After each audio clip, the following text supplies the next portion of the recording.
में आप सभी का स्वागत है। मैं हूं आपके साथ विशेष शर्मा। खबरों में आगे बढ़ने से पहले आइए नजर डालते हैं अब तक की प्रमुख सुर्खियों पर। जम्मू में आज भाजपा कार्यालय त्रिकुटा नगर में किया गया एक कार्यक्रम का आयोजन। नौशेरा की कई प्रमुख हस्तियां आज पार्टी में हुई शामिल। बड़गांव में एक 5 साल की बच्ची हुई तेंदुए का शिकार। स्थानीय लोगों ने वन्यजीव विभाग की कड़ी आलोचना।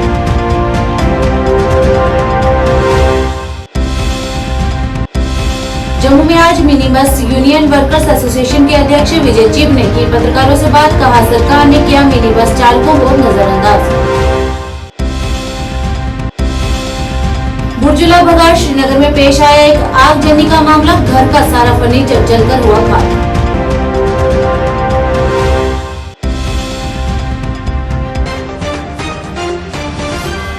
अब समाचार विस्तार से। जम्मू कश्मीर भाजपा अध्यक्ष रविंद्र रैना की उपस्थिति में आज कई प्रमुख व्यक्ति भाजपा में शामिल हुए। इस मौके पर नौशेरा क्षेत्र के बॉर्डर एरिया के अन्य राजनीतिक दलों और सामाजिक कार्यकर्ता तथा सेना में अपनी सेवाएं देने के उपरांत देश सेवा के जज्बे को कायम रखते हुए भारतीय सेना से रिटायर्ड कैप्टन योगराज, सूबेदार सुरजीत सहित कई प्रमुख व्यक्ति आज पार्टी में शामिल हो गए, जिनका पार्टी में जोरदार स्वागत किया गया।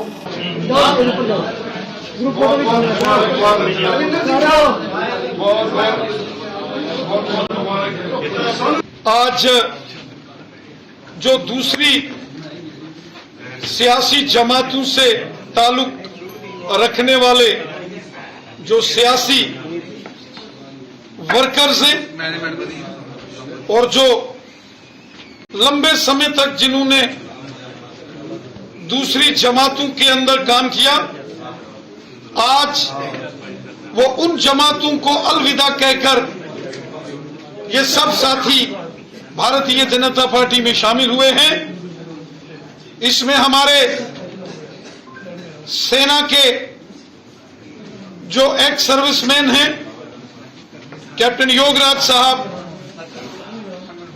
हमारे सूबेदार सुरजीत कुमार साहब और इनके साथ एक बड़ी संख्या में पंची सरपंची, जिसमें हमारे गुजर बकरवाल कबीले के, पहाड़ी कबीले के भाई बहन, वो सब आज भारतीय जनता पार्टी में शामिल हुए हैं। पूरे जम्मू कश्मीर में आज भारतीय जनता पार्टी की जबरदस्त लहर है। चारों दिशाओं में आज जम्मू कश्मीर में सिर्फ भारतीय जनता पार्टी का परचम शान से लहरा रहा है। जम्मू हो या वादी कश्मीर हो, चारों तरफ भारतीय जनता पार्टी ही भारतीय जनता पार्टी है। कल शाम बड़गांव के हरिवानी खान साहिब इलाके में एक तेंदुए ने तैयबा मुश्ताक नाम की बच्ची को अपना शिकार बना लिया, जिसकी उम्र 5 साल बताई जा रही है। हालांकि स्थानीय लोगों ने आज काफी रोष देखने को मिला और लोगों ने वन्य जीव विभाग की आलोचना करते हुए कहा कि तेंदुओं को पकड़ने के लिए विभाग की ओर से कोई सकारात्मक कदम नहीं उठाए जा रहे हैं और आए दिन ऐसी वारदातें देखने को मिल रही हैं, जिसमें छोटे बच्चे वन्य जीवों का शिकार हो रहे हैं। इस दौरान एसडीएम खान साहब ने इस संबंध में बात करते हुए तत्काल कदम उठाने का आश्वासन दिया है।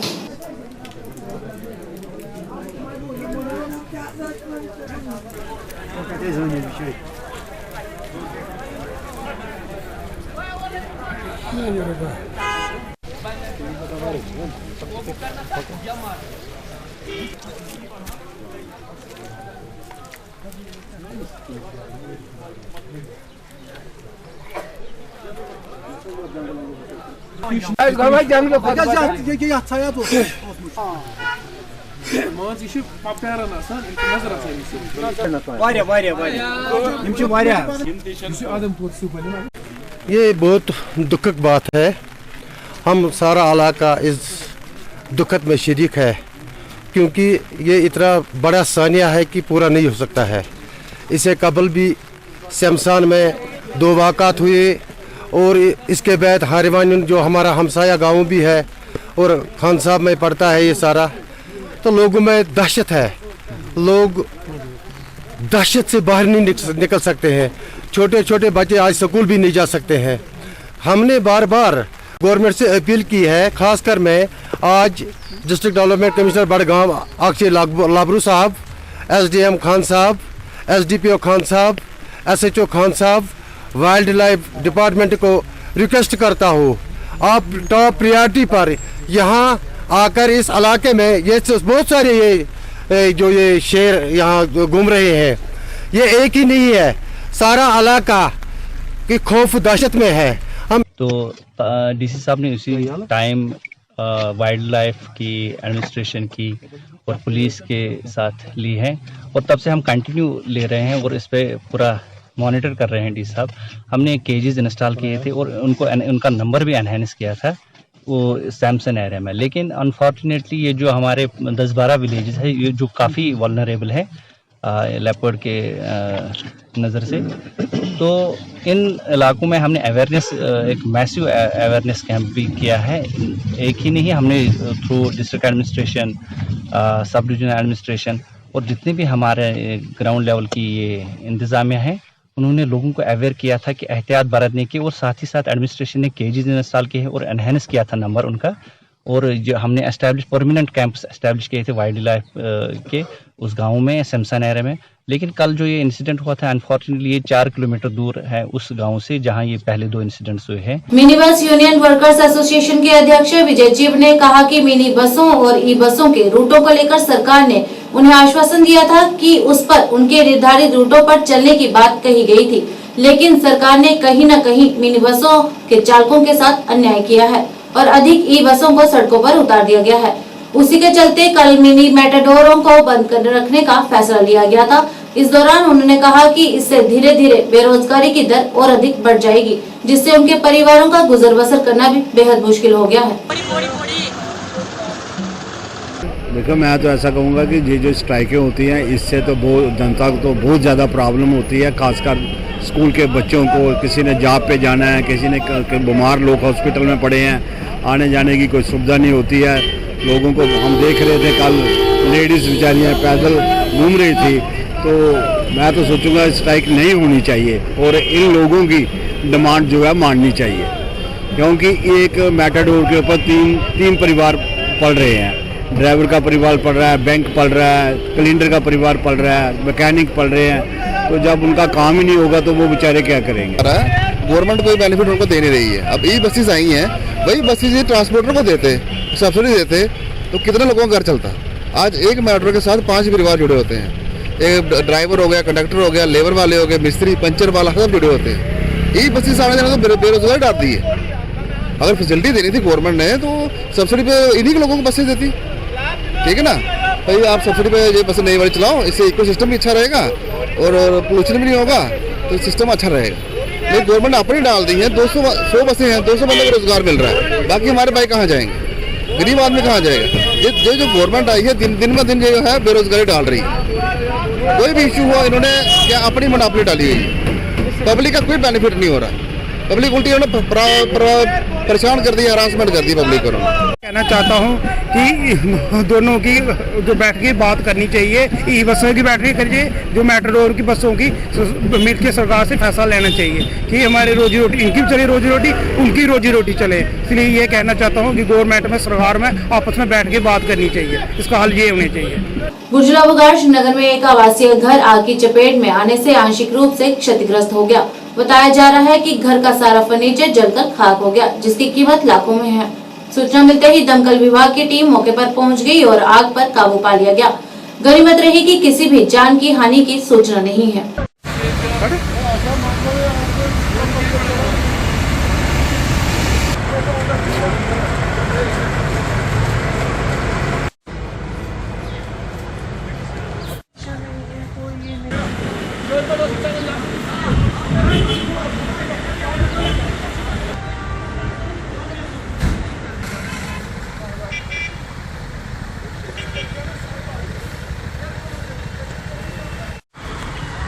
ज़्यादा नुकसान हो जाता है, किसी जगह कम नुकसान होता है। जब हम यहाँ पहुँचे, हमारी गाड़ियाँ पहुँची तो पूरी इसकी जो छत है पूरी इन्वॉल्व थी, आग के शोले बाहर तक जा रहे थे। पीछे एक और मकान है वो भी उसको अपनी लपेट में ले लिया था, लेकिन हमारी 4-5 fire tender at a time पहुँची और अच्छा काम किया, चारों तरफ से आग को घेर लिया, जिसकी वजह से एक ही यही मकान, इसकी छत ही नुकसान हुआ है और इसका फर्स्ट और ग्राउंड फ्लोर भी ठीक है और जो पीछे वाला मकान है वो भी बिल्कुल सेफ है। लेकिन मैं यहाँ पर मैं मीडिया का काफ़ी शुक्रगुजार हूँ कि लास्ट ईयर से हमारे डिपार्टमेंट की तरफ से फायर सेफ्टी अवेयरनेस प्रोग्राम पूरी यूटी के अंदर लॉन्च किए हुए हैं हमारे डीजी सर ने। तो आप लोगों ने काफ़ी लोगों तक ये बातें पहुंचाई हैं, चाहे वो सोशल मीडिया, चाहे प्रिंट मीडिया हो, चाहे इलेक्ट्रॉनिक मीडिया हो, तो लोगों में काफ़ी अवेयरनेस भी आ चुकी है। अगर हम पिछले सालों का डाटा ले लें तो उसके मुकाबले में इस साल काफ़ी ज़्यादा आग की वारदातें नहीं हुई हैं, बल्कि कमी आई है। ये रीज़न क्या बताया जाता है इस आग की? रीज़न अभी नहीं बता सकते, ये इन्वेस्टिगेशन हो के उसके बाद ही पता चल सकता है। या इलेक्ट्रिक शॉर्ट सर्किट है, या कहीं LPG से है, या कहीं कोई आर्सन का केस है। जख्मी या कुछ? नहीं, कोई भी जख्मी नहीं, पूरी तरह से सब ठीक है। आग पर पूरा कंट्रोल है। अब थोड़ा बहुत कूलिंग मेथड चलता है आधा घंटा, उसके बाद में हम क्लोज करेंगे लाइन। Thank you. बरजला जमीन शाइन ये बिल्डिंग मो नाव हाजी गनी बाट कित पे लोग बस नमाज पढ़ा नमाज मतलब में पढ़ बे नबर द्रास मे नार जबरदस्त मगर वन शार्ट सर्किट लोग नार नुकसान नुकसान अत फर्नीचर नुकसान सोरे मकान पे पोर सारे नुकसान वो पा सह दोदमुत सोरे अत पे टाइम फर्नीचर सोरे दोदमुत लक्षन मज क्या। अपनी पार्टी के वरिष्ठ नेता जफर हबीब ने आज कहा कि सरकार को ईद से पहले ईदगाह मैदान को अच्छा बनाना चाहिए। उन्होंने कहा कि कुछ दिन पहले वक्फ बोर्ड की अध्यक्षा डॉक्टर द्रक्षा अंद्रावी ने हालिया बयान में ये स्पष्ट किया था कि ईद की नमाज ईदगाह में अदा नहीं की जाएगी। वहीं जफर हबीब ने कहा कि लोग सदा से ही नमाज ईदगाह में अदा करते हैं और लोग ईदगाह में ईद पर सामूहिक नमाज अदा करने का इंतजार कर रहे हैं। उन्होंने कहा कि अभी ईद में कुछ दिन बकाया हैं, तो जम्मू कश्मीर प्रशासन के साथ साथ वक्फ बोर्ड को ईद से पहले ईदगाह मैदान को नमाज की अदायगी के लिए तैयार कर देनी चाहिए, ताकि लोग वहां पर सामूहिक नमाज अदा कर सके। साइड से ये खुशकिस्मती है, हमारे होम मिनिस्टर साहब ने जो ऐलान किया कि अफ्सपा को कश्मीर से हटाया जाएगा, और ये हमारे लिए बहुत एक खुशकिस्मती की बात है। अफ्सपा, हमें पता है कश्मीरियों को अफ्सपा क्या होता है, इससे क्या क्या नुकसान है, इससे हमारे कश्मीर में कितने दिल मजरूह हुए हैं, लिहाजा इसको हटाया जा रहा है। बहुत अच्छा है, जल्दी हटाना चाहिए। दूसरी तरफ से जो आपका दूसरा जो हमारी बहन द्रक्षा अंद्रावी जी ने वो बयान दिया है, साहिबा ने बयान दिया है कि ईदगाह में नमाज नहीं पढ़नी चाहिए या ईदगाह में नमाज नहीं होगी। मेरा ये वर्जन है अपना। देखिए, ईदगाह जो है ये मकबूजा अहले इस्लाम के लिए वक्फ किया गया है। हमारे अमीर कबीर मीर सैयद अली हमदानी रहमतुल्लाह अलैह ने इस ज़मीन को ख़रीद कर फिर वक्फ किया है मुसलमानों के नाम पे, जो ये मकबूजा अहले इस्लाम के नाम पे। लोअर गाड़ीगढ़ जम्मू में 29 मार्च से लेकर 7 अप्रैल तक विश्व शांति हेतु शुरू हुए श्री शिव महापुराण नवह ज्ञान यज्ञ समारोह एवं प्रतिदिन रुद्राभिषेक यज्ञ के आज पहले दिन एक भव्य कलश यात्रा निकाली गई, जो लोअर गाड़ीगढ़ से आरंभ हुई और रोई मोड़ से होते हुए इंदिरा नगर स्थित शिव मंदिर में जाकर संपन्न हुई। सुबह लगभग 9 के करीब कलश यात्रा कथा व्यास शिरोमणि डॉक्टर वेद प्रकाश शास्त्री जी महाराज की अध्यक्षता में लोअर गाड़ीगढ़ से आरंभ हुई, जिसमें हजारों की संख्या में श्रद्धालु शामिल हुए। कलश यात्रा के बीच हर तरफ जय श्री राम तथा बम बम भोले के जयकारों की गूंज सुनाई दी। इस कलश यात्रा में संत साहिल जी महाराज के साथ साथ अन्य संत भी शामिल हुए।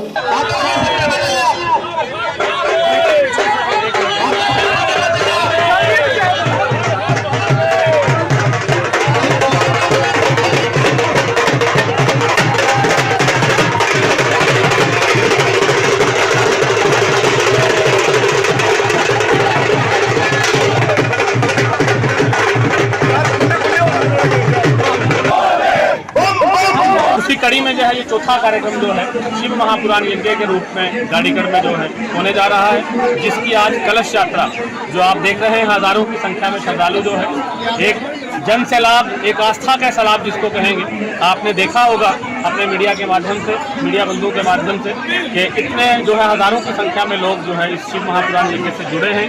मकसद पूछा आपने, तो मकसद यही कहूँगा कि जो आज समाज की जितनी भी कुरीतियाँ हैं, समाज में आज जितने भी जो है दंश समाज झेल रहा है, चाहे वो नशा है, चाहे वो कुप्रथाएं हैं, उन सभी जो है कुप्रथाओं से, उन सभी जो है विचारों से जो है हम अगर बचना चाहते हैं तो हमें भगवान की शरण में जाना ही एकमात्र माध्यम साधन है। तो वो मैं आप सभी के माध्यम से कहूँगा कि गाड़ीगढ़ में बहुत भव्य दिव्य जो है शिव पुराण ज्ञान यज्ञ प्रारंभ हुआ है, जो लगातार 10 दिन तक चलेगा। आज से प्रारंभ होकर के 7 तारीख को इसका जो है समापन है। आप सभी से यही कहूँगा कि इतना भव्य दिव्य जो कार्यक्रम ये होने जा रहा है कि मैं अगर ये कहूँ कि गाड़ीगढ़ नगरी जो है वो काशी नगरी बन चुकी है। जो लोग कभी काशी में नहीं गए हैं वो गाड़ीगढ़ में आकर के शिव पुराण गंगा में स्नान करें, उन्हें काशी में जाने का महत्व मिलेगा। समाज और धरती माता के प्रति सामाजिक और नैतिक जिम्मेदारी को जारी रखते हुए 41 बटालियन सीमा सुरक्षा बल ने भारतीय स्टेट बैंक के सहयोग से आज एक महत्वपूर्ण कदम के रूप में श्रीनगर में गोगोलैंड बीएसएफ परिसर में मेगा वृक्षारोपण अभियान का आयोजन किया। इस कार्यक्रम में बीएसएफ अधिकारियों, कर्मियों और एसबीआई अधिकारियों की उत्साही भागीदारी देखी गई, जो पर्यावरणीय स्थिरता के प्रति साझा प्रतिबद्धता को दर्शाता है। उद्घाटन समारोह की अध्यक्षता Ashok Yadav, IG BSF Kashmir frontier ने की। एसबीआई एएफएस शाखा श्रीनगर के क्षेत्रीय प्रबंधक चंद्रमोहन भट्ट ने आज की दुनिया में पर्यावरण प्रबंधन के महत्वपूर्ण महत्व पर जोर दिया। पर्यावरणीय स्थिरता को बढ़ावा देने में एसबीआई की सक्रिय भागीदारी के लिए सराहना व्यक्त करते हुए मुख्य अतिथि ने सामुदायिक सहभागिता और राष्ट्रीय प्राथमिकताओं को साथ तालमेल के लिए बैंक के समर्पण की सराहना की।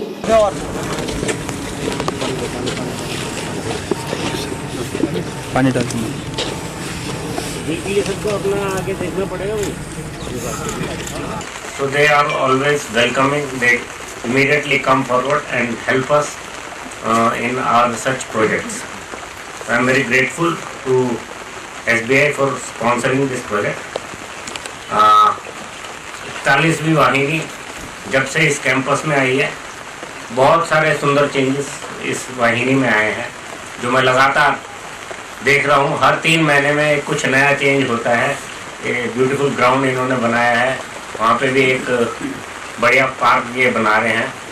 और under leadership of Sanjay the commandant and all the staff officers of 41 battalion, all the SOs and troops, everybody has contributed in bringing lot of good changes, fantastic changes in this campus।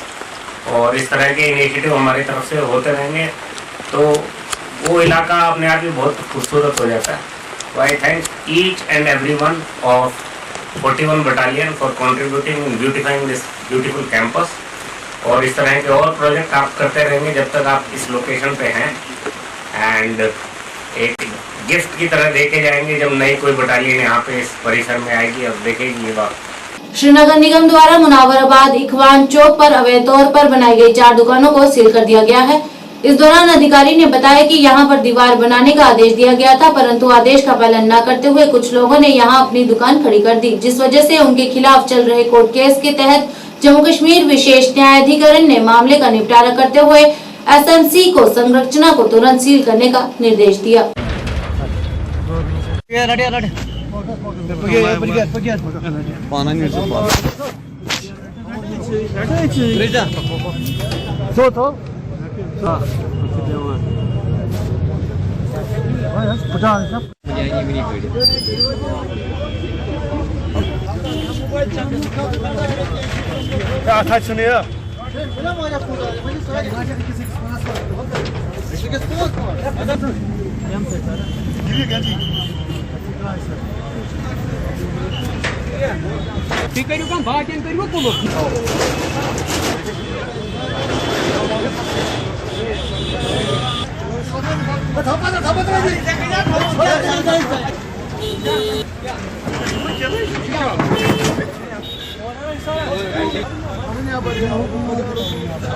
बनी थी या असल में इनके लिए permission था पहले दीवार का, तो इन्होंने दीवार के बदले ये दुकानें बनाई, इसलिए इसमें फिर ये कोर्ट में इनके खिलाफ केस चला गया था।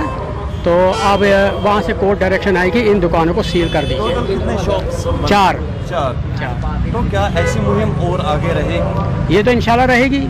जो जो कोर्ट डायरेक्शन आएंगे या जो जो अथॉरिटी वहाँ पे डिसीजन लेंगे उस पर अमल किया जाएगा। संत सदगुरु महर्षि में ही परमहंस जी महाराज के शिष्य स्वामी व्यासनंद जी महाराज आज अपने 3 दिवसीय विराट ज्ञान यज्ञ में हिस्सा लेने के लिए मीरा साहिब के फॉर्चून पैलेस में पहुंचे और अपने प्रवचनों के माध्यम से आए हुए श्रद्धालुओं को निहाल किया।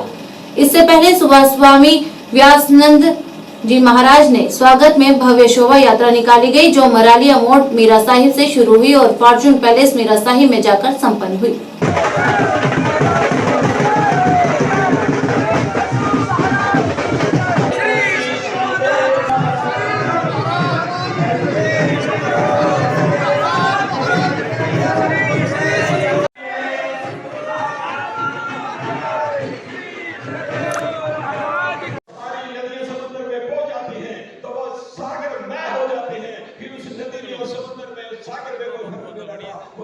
घंटे थोड़ा लेट हो गया तो एक आध घंटा हम कम सत्संग सुनेंगे। तो मैं कार्यक्रम की रूपरेखा बताता हूँ। जैसे हमारे पोस्टर में पहले ही हमारे इस आश्रम की समिति ने बना के रखा हुआ है, उसमें है 30, 29, 30 और 31 3 दिन का महाराज का कार्यक्रम यहाँ उप जिला आरसपुरा मीरा साहब में चलेगा, जिसमें 29 और 30 तारीख, जो आज 29 तारीख है कलश यात्रा तो आपने देख ही लिया, तो 29 तारीख को समय ये रहेगा सुबह 8 बजे से लेकर के 11 बजे तक प्रातःकालीन समय, अपराह्न 2 बजे से लेकर के 5 बजे तक समय रहेगा आज 29 तारीख को। और 30 तारीख को भी यही प्रातः का यही कार्यक्रम है 8 बजे से 11 बजे तक और अपराह्न 2 बजे से लेकर के 5 बजे तक। इस बीच हमारा ये सारा कार्यक्रम जो चलता है सुचारू ढंग से चलेगा।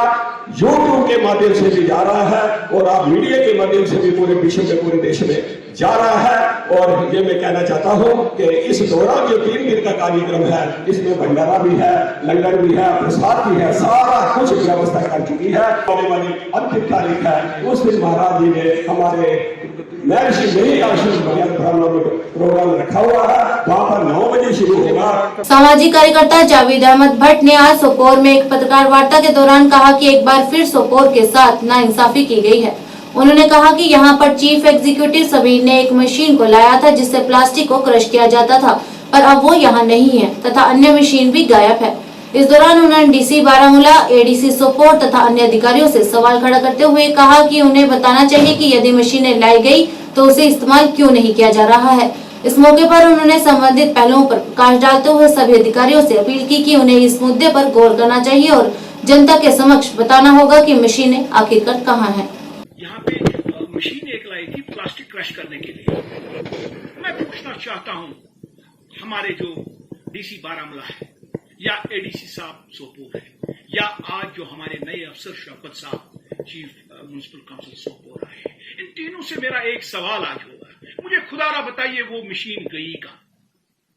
अगर वो मशीन हमने लाई गई कहां, जरा मुझे बताइए ना। इससे पहले भी जब एक बार शमीम साहब से पहले हमने एक बड़ी लोडर लाई थी, कंपैक्ट लोडर लाया था, आपको अगर याद होगा, वो एक कॉस्टली मशीन एक थी जो कूड़ा और करकर बाजार से जमा करती थी फिर इनपैक करती थी, वो लाई गई।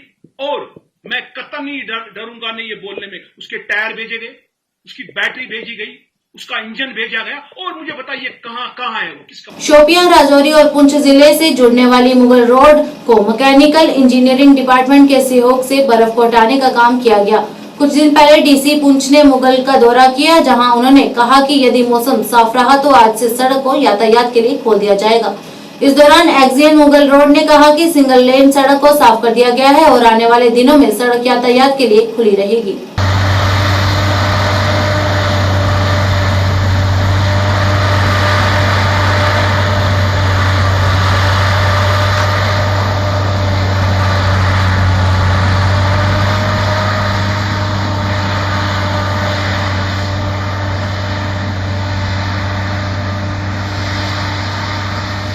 श्रीनगर में मौसम विभाग के अधिकारी ने जानकारी देते हुए बताया कि पिछले 24 घंटों में कहीं कहीं बारिश हुई है और आने वाले 30 और 31 मार्च तक मौसम खराब रहेगा। और वहीं उन्होंने किसानों को 31 मार्च दोपहर तक अपने कृषि क्षेत्र में किसी भी दवा का छिड़काव न करने की सलाह दी है।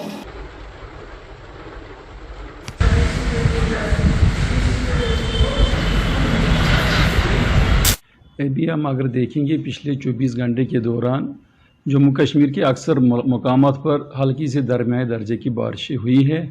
इसमें कहीं कहीं गरज भी हुई है, थंडरिंग भी हुई है और ये मौसम अभी ऐसे ही चलेगा। बीच बीच में वक्फा मिलेगा हमें, लेकिन अभी आने वाले 2 दिनों में 30 और 31 तारीख के दोपहर तक बीच बीच में बारिश होगी और कहीं ऊपरी इलाकों में हायर रीचेस में हल्की स्नोफॉल भी हो सकती है और मैदानी इलाकों में दरमियाने दर्जे की बारिशें हो सकती हैं।